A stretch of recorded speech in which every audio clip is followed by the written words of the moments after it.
we'll be able to finish Joseph's life.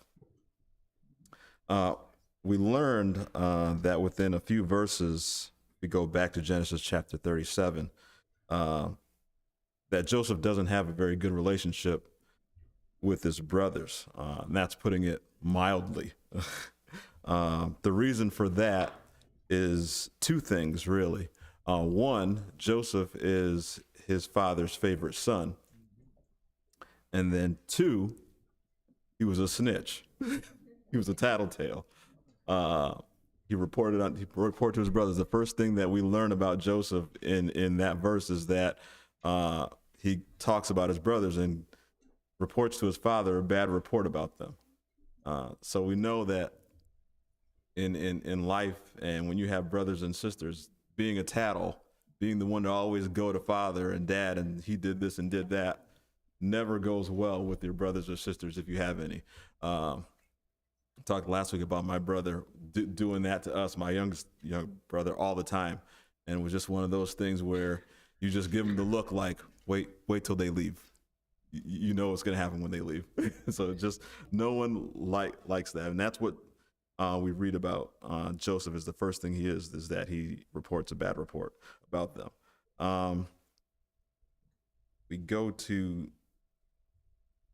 Let's go to verse 31 and read some verses here. Genesis chapter 37, we look at verses 3 and 4. It says that Jacob, this is referring to, said he made an ornate robe for him. And when his brothers saw that their father loved him more than any of them, they hated him and could not speak a kind word to him. So Joseph is treated better than his brothers. He probably doesn't get punished for things the way his brothers would.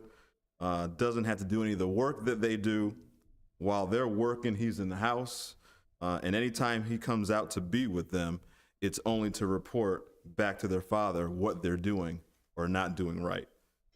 So here we have set up a dynamic in this family that's just set up not to go well. You've got the father having them go out. He's reporting badly. The father blatantly shows favoritism for this one son in front of all the others. It's just a recipe, really, for a disaster in this family. Joseph is 17 years old at this time when this takes place. And this type of favoritism just doesn't happen in one day. It just doesn't happen in one day. He's 17 and now he's the favorite. This type of preferential treatment and behavior by Jacob has no doubt happened for most of Joseph's life. So 17 years of really growing dissension between his brothers and him until it grows into hatred on their part. Nancy? I always think this when I read this story. It's almost as though, and I'm not saying Jacob was mindless, but this was all part of God's plan. Had they not been jealous, he wouldn't have been sold to slavery. So it begs the question, is Jacob just following God's plan? I mean, God is over everything, but did it happen naturally, or what? There's an overall plan that always enters into every relationship in the Bible, and I always think of that. Did Jacob have a dream? Did he? Well, I know Joseph did, but why? I mean, Jacob was a wise person, but he did come from favoritism as well. So, is it just?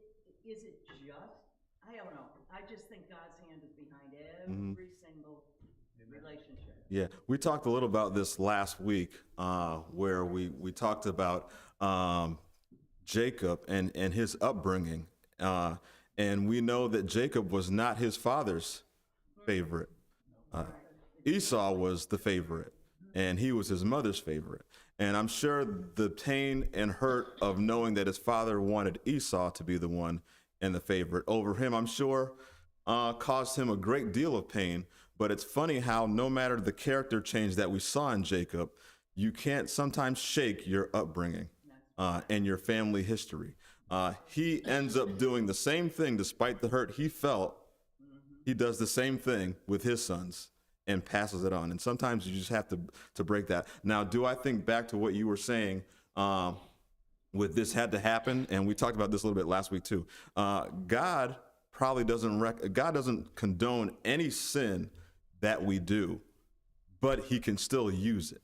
I'm of the opinion of, and I hear people say, well, if he didn't do this, then this didn't have to happen. Or if Judas didn't betray Jesus, then Jesus would have made the cross. I think God is so big that he could have found 1,000,001 ways to get Jesus to the cross if Judas didn't do it. And then we'd been reading another way, and we would have thought that God is pigeonholed into having to do it that way. So I think while God does not approve of Jacob's way that he's showing blatant favoritism and raising his family in this exact way, he can still see it and outside of time use it to accomplish his will anyway. So that's the way I would address that piece of it. But yeah, Jacob does the same thing that his son does, or that he does it to his sons. And so, although Jacob sees this, and you said Jacob's not a foolish man. Jacob's a pretty smart guy. Although he sees it, he still doesn't really do anything to change it. He sees the dynamic happening. And on top of all this, Joseph has two dreams that he tells his brothers. The first is that, all of their sheaves of grain bow down to his sheaf. This doesn't go over very well with them at all.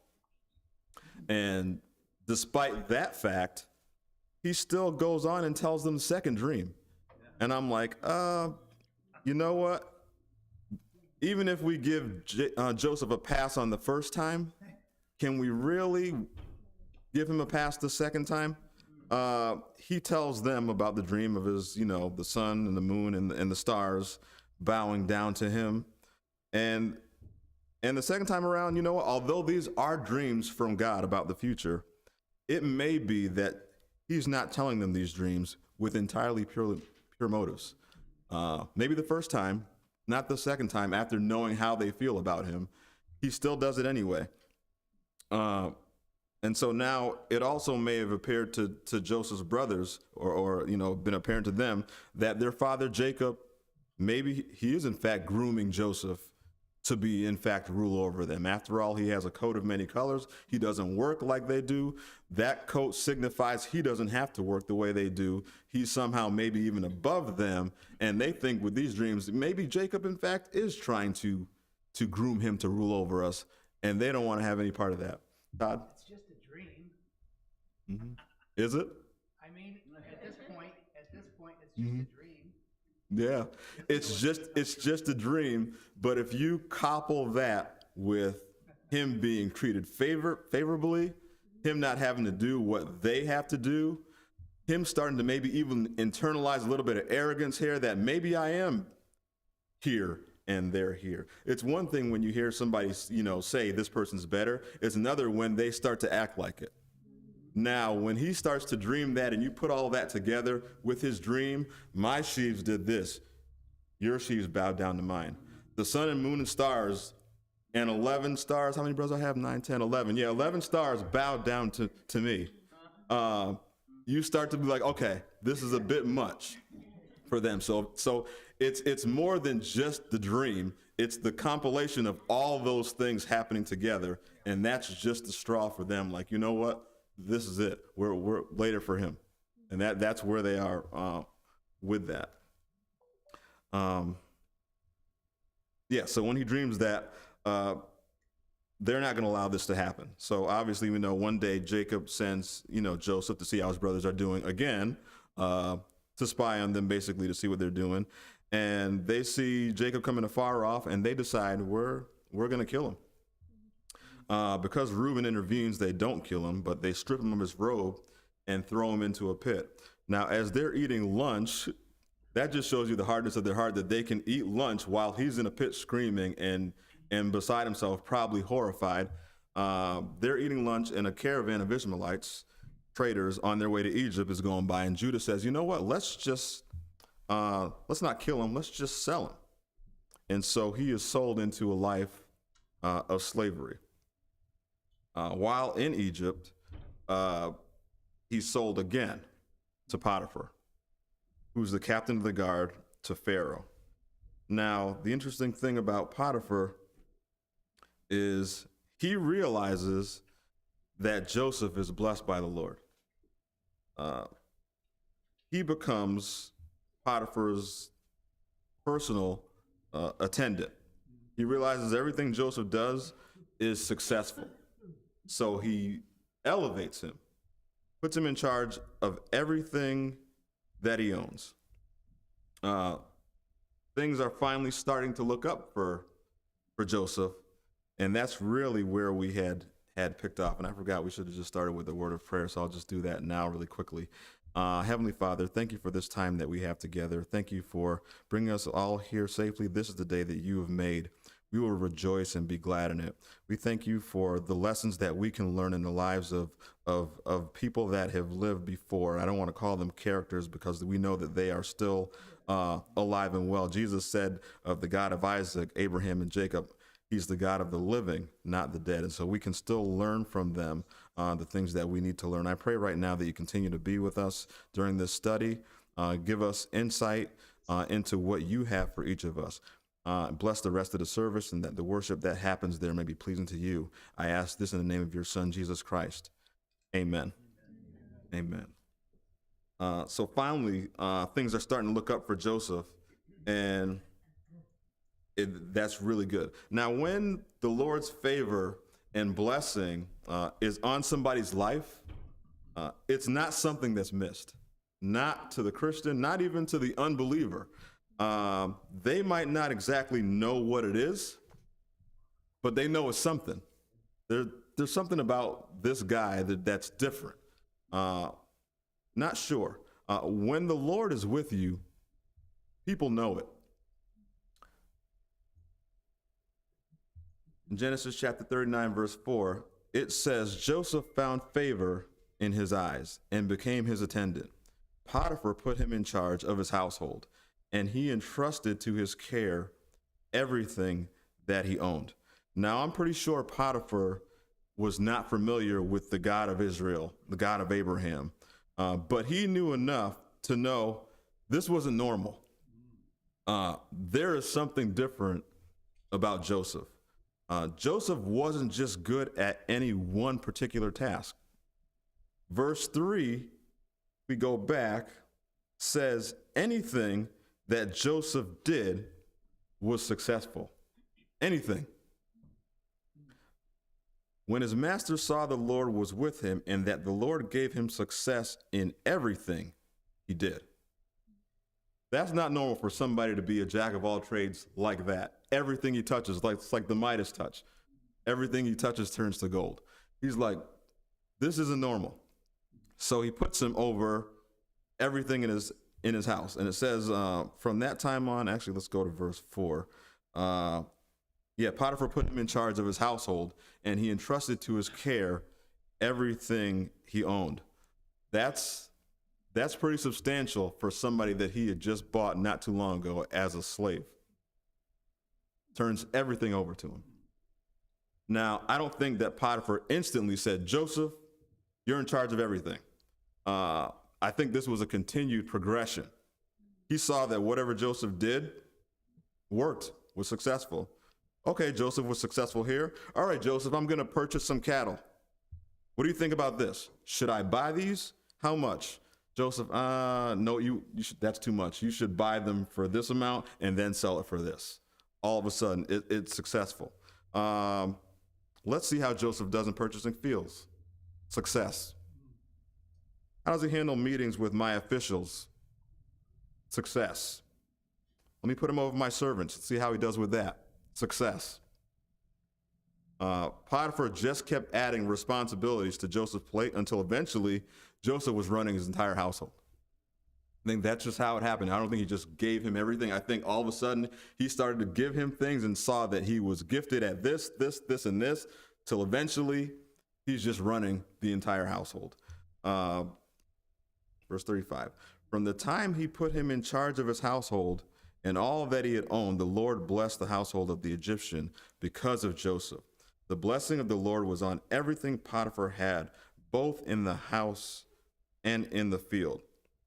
So now Potiphar's household is blessed because he recognizes that Joseph is blessed. Do you remember Lot and Abraham? Abraham is called by God out of his country. Lot goes with him. Lot knows Abraham is blessed. He's like, I don't know where the rest of y'all are going or if y'all are going with him, but if Abraham is going this way, I'm going that way too. That's where I'm going. And Lot is blessed as a result of being with Abraham. Both Abraham's and Lot's possessions grow to be so much that they eventually have to part ways because that's how blessed they were. I not only want the Lord to be with me, I want to be around people that I know the Lord is with. We need to look for people in our lives that we know the Lord is with. That's who I want to be around. That's who I want my kids to be around.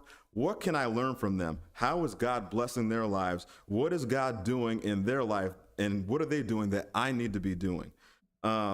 People that I can just grow from just as a result of being around them. That's what we need to look for. People that we know the Lord is with. Potiphar knew the Lord was with Joseph. So Potiphar left everything he had in Joseph's care. With Joseph in charge, he did not concern himself with anything except for the food he ate. That's a pretty good life to have at that moment and not to have to worry about anything. Things are looking up for Joseph finally. They seem to be going his way. We often talk about people walking away from their faith and walking away from God in tough times.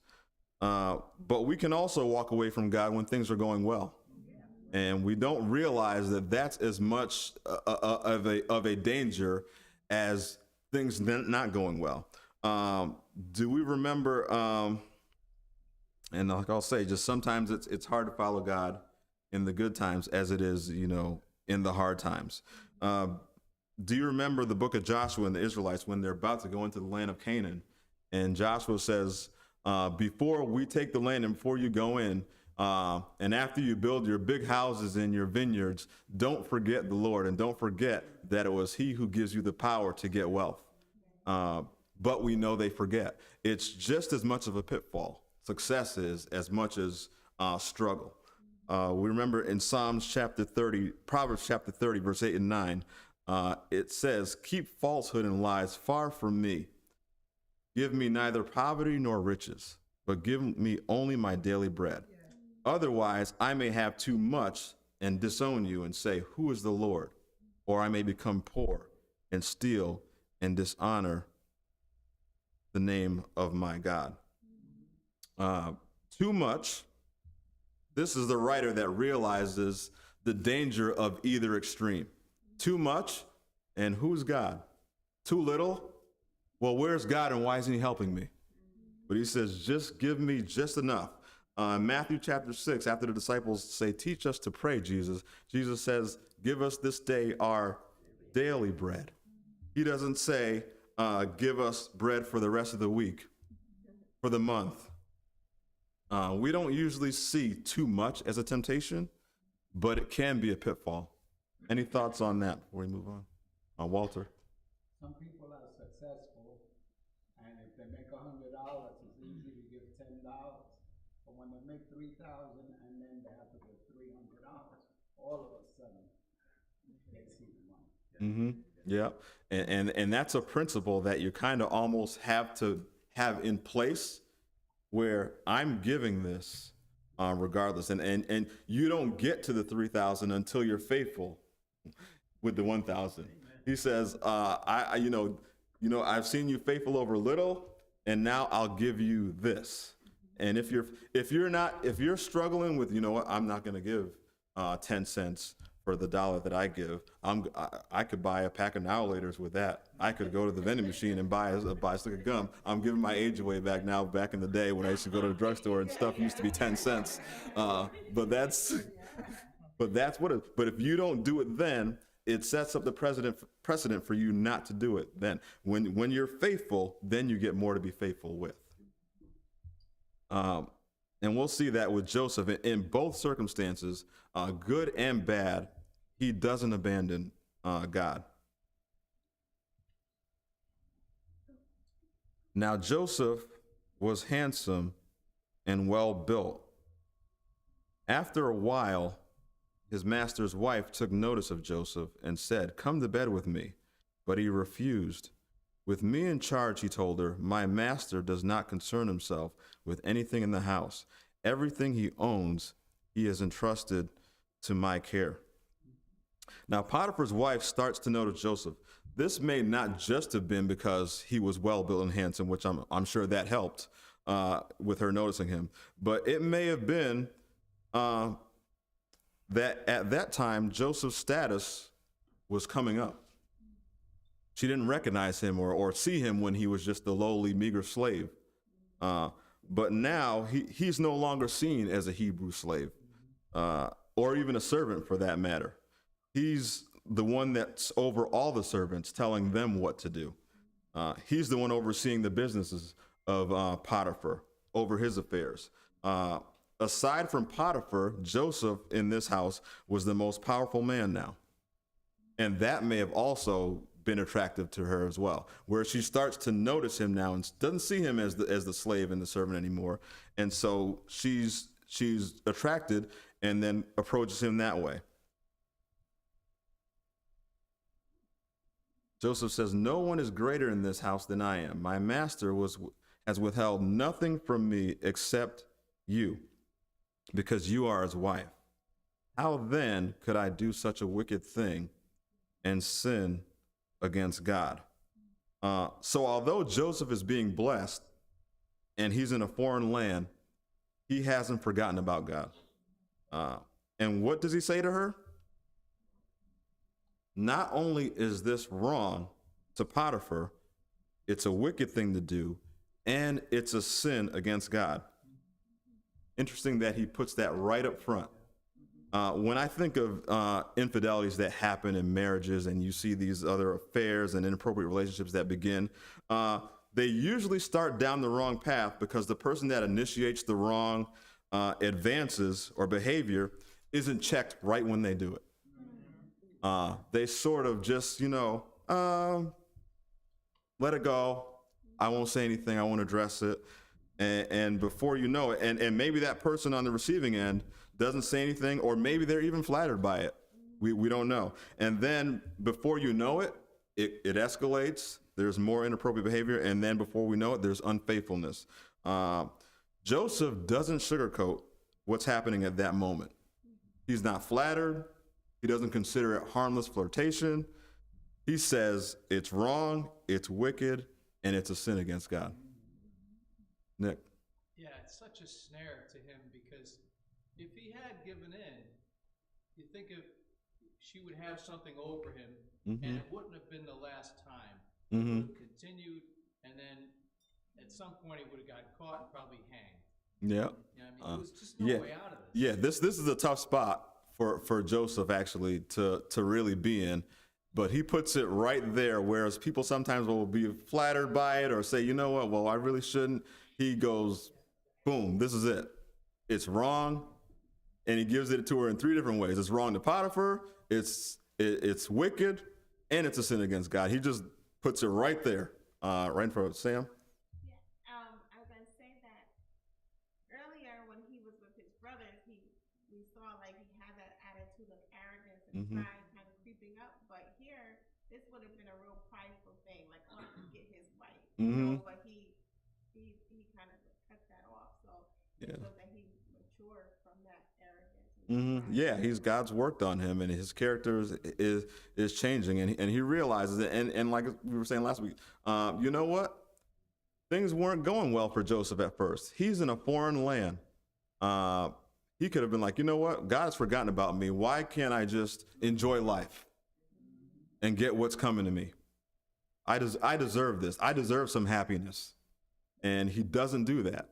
He holds fast to his integrity, to what God holds on to him, and he's in a foreign land, and he still holds on to God. And then I kind of say that to my son all the time, as I was saying, you know, with him getting ready to go off to college, and it's going to be a foreign land, and you're going to have people that don't believe the way you do.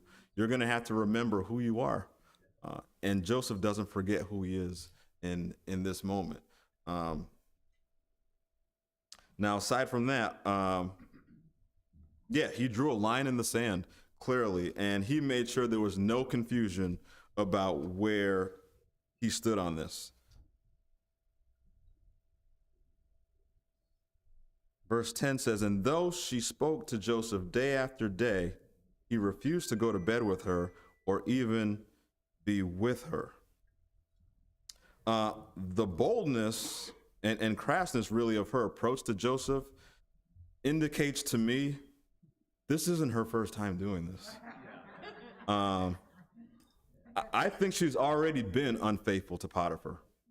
I don't think Potiphar's, wife was new to this at all. After all, I imagine Potiphar's occupation, captain of the guard, to Pharaoh, probably kept him away for long periods of time. I'm sure he was plenty of times he wasn't home, whether it was going to battle, planning a military conquest, meetings with Pharaoh about the security of Egypt, which is why Joseph was literally a godsend to him, because now he didn't have to worry about anything at home. And so his house, his servants, his land, his cattle, his business affairs, all of it did better with Joseph.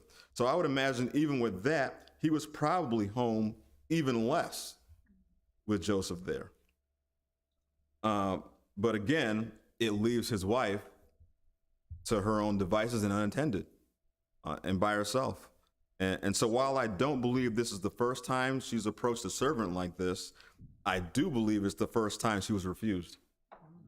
And I think that probably did something like, who does this guy think he is, rejecting me? She doesn't say, will you?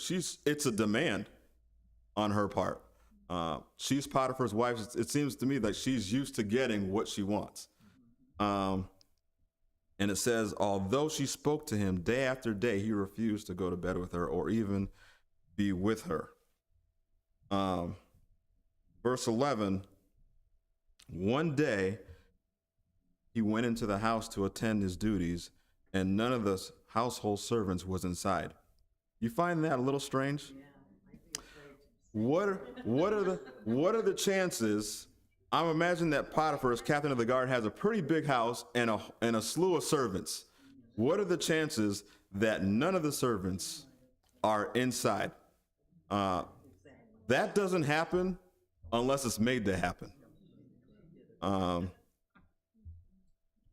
She can't she can't have a scenario with Joseph where he's with her. In verse 10, as you see here, it says he refused to go to bed with her, but look at the next part of that, or even be with her. He wouldn't even be around her at this point because it happened day after day. And so now he's no longer even being in her presence. If he's with a bunch of servants going this way and he sees her coming, I'm going this way. If I'm in this room, I see her come in this room, I'm going to that room. So there's no scenario where he's even with her at this moment. So she has to create it. And so it says, one day when he went into the house and none of the servants was inside, she caught him by the cloak and said, come to bed with me. But he left his cloak in her hand and ran out of the house. When she saw that he had left his cloak in her hand and had run out of the house, she called her household servants. Look, she said to them, this Hebrew has been brought to us to make sport of us. He came in here to sleep with me, but I screamed. Then she told this story. That Hebrew slave you brought us came to me to make sport of me, but as soon as I screamed for help, he left his cloak beside me and ran out of the house.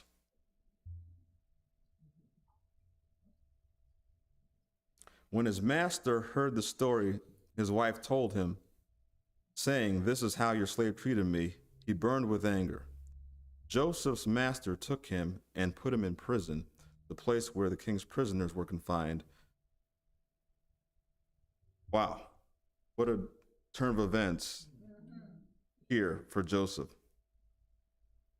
Now, I've read verse 19 a few times. When his master heard the story, this is how your slave treated me. He burned with anger. I looked at a number of translations there, and it says he burned with anger, but it doesn't say that he burned with anger towards Joseph. I think we assume, because we read this together, and he burned with anger, and then we look at the next verse, Joseph's master took him and put him in prison, the place where the king's prisoners were confined. I think we assume that his anger burned with Joseph, but I don't think so, as I read this. Go ahead, I'll let you go, Nick. What you guys think about this before I say what I think? Well, I would just also think that he would have grieved later on that he had lost such a right-hand man. Mm-hmm. You know, that's something that happens. Some good man falls, and nothing you can do. So.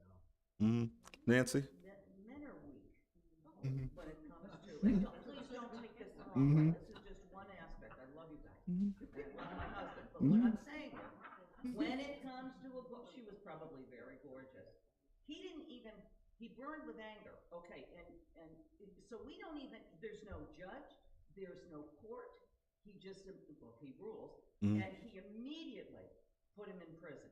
No matter what he may not have done in the past, he knows where his, whatever, love and, come on, there's lust in here. Let's be real. Let's be real. This guy, he wants to keep her happy, and there's probably other factors, but women rule. And, well, I'm just saying, he's weak as a man with this gorgeous woman, and he's going to, obviously, if we are assuming this is not the first time she's done it, and we're saying he burned with anger, but was it totally against Joseph, or was it with her, and whatever? I mean, it's a mixed bag here. It is. I'll let Nick go, and then I'll chime into your response. He had to do this because she's telling this story, and now his reputation is on the line. So he's got to get rid of this guy, and that's what he does. But you're right; we don't know who he's mad at. Yeah, it doesn't say that he burned with anger. Just Potiphar's. No, go ahead, Sam, and then I'll say it. I like the story because it does show that women can be toxic, and that men can be victims of this. Like we had the Me Too movement, like they can be victims of harassment too, and lies and all of these things. And it's like something that, in my line of work at DCF, like sometimes the fathers are the ones who are the true victims in their family, but there's like everybody's just ignoring it, or there's really no services for them. There's no shelter for them to go to, or something like that. So I think it's good that it's in the Bible to show that this is actually. Yeah, she has influence, and she does. And Potiphar's no fool. You don't get to be captain of the guard by being an ogre. You just don't. He's obviously an intelligent man, responsible for overseeing the very security of Egypt.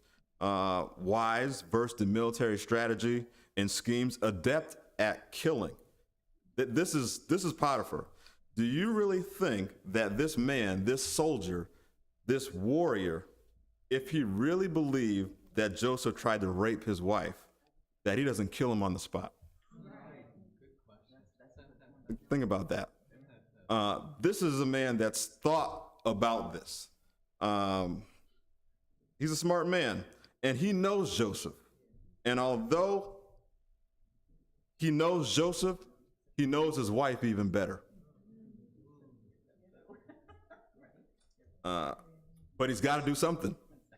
He's got to do something. He can't just let that accusation ride. He's got a reputation to uphold. I'll let you go after this, Vern. I looked up Egyptian custom at the time. If you were caught in adultery or any impropriety, the punishment was execution.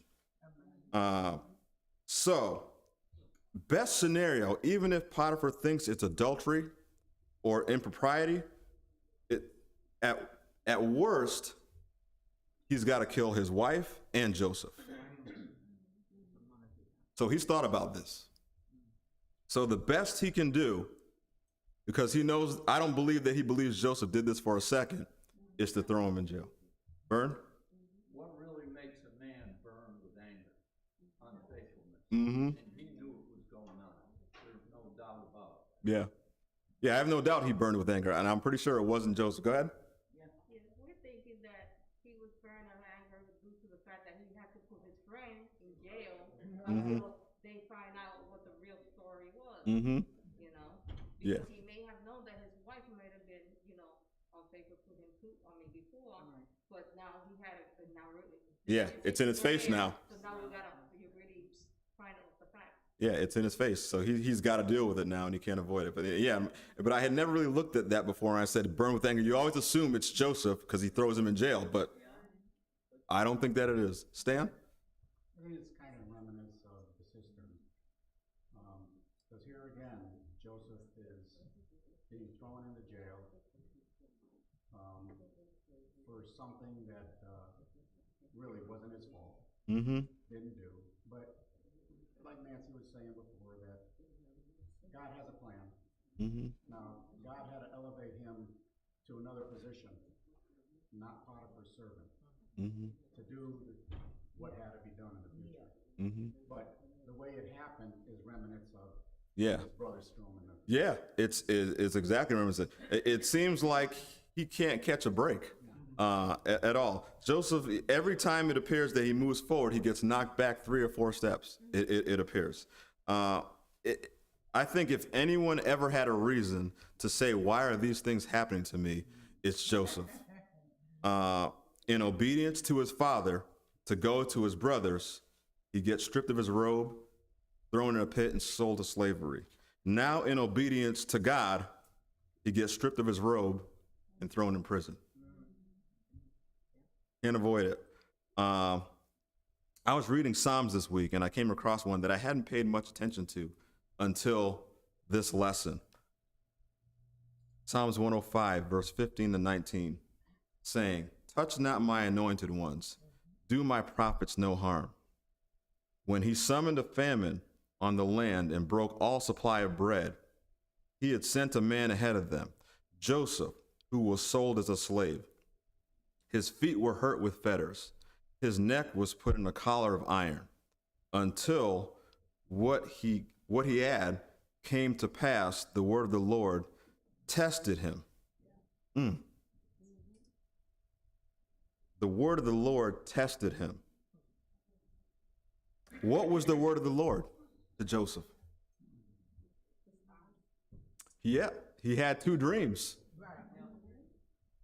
One that his brothers would bow down to him. Second one, the sun and moon would bow down to him. The word of the Lord was sent to him. Why would this test him?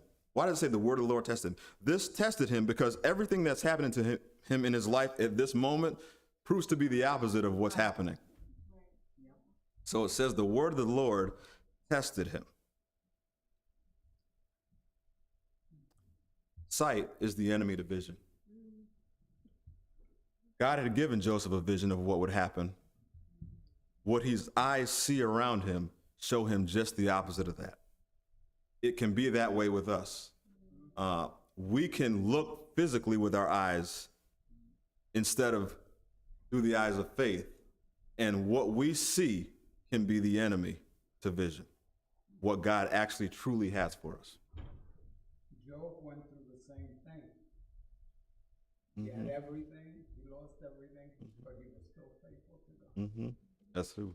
2 Corinthians 7 says we walk by, not by. That's it. And the just shall live. This is how we live. We don't just have faith sporadically here and there. It's a walk of faith. And we don't live by what we see. I don't know if you've been praying for something, or maybe God has given you something that you know he has for you, and you haven't seen it yet. Maybe you're praying for something, or you're seeing other people's prayers answered and yours just aren't being answered yet. Maybe it's just not time. I just want to encourage you as we close, hold on to it. God's word may be testing you the same way, especially when it looks like the opposite of what he said for you. Joseph had to hold on by faith to what he knew God gave him. This is why God gave him that dream, for this moment, to hold on to it, even when his physical eyes showed him that he was in a prison cell. We'll end there and finish up next week with the life of Joseph as we continue in the Hall of Faith. Walter, will you close us out in prayer? Dear Lord, we thank you for today. We thank you for the breath of life, that we can come here, dear Lord, and learn of your word, dear Lord, so we could apply it to our lives and we seek your perfect will for our lives.